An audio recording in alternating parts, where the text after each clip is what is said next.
There's a lot of power in nostalgia, and I think a lot of people have childhood experiences with games.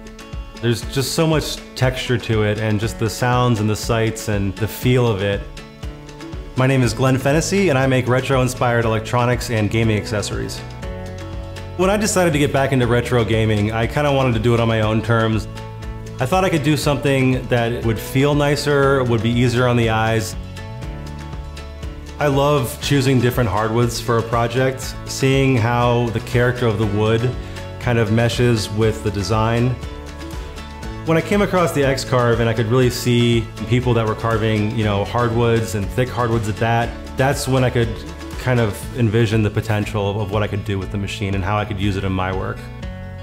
From the first carve that went perfectly smoothly to the hundreds that followed that, I was getting consistent results with minimal maintenance, and it's really something that just blew my expectations out of the water.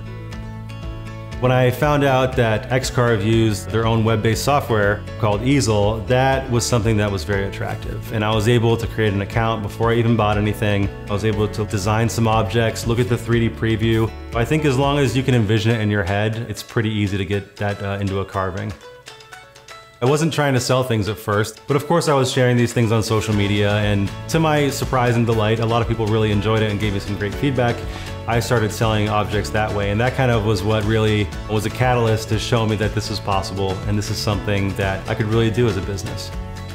Small business is changing. It doesn't have to be something that you have to dump your entire life savings into.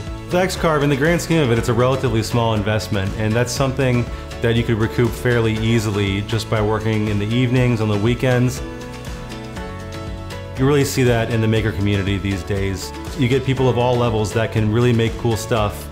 That's something that can bring people closer together and also just enrich all of our experience by having a greater variety of minds working on things.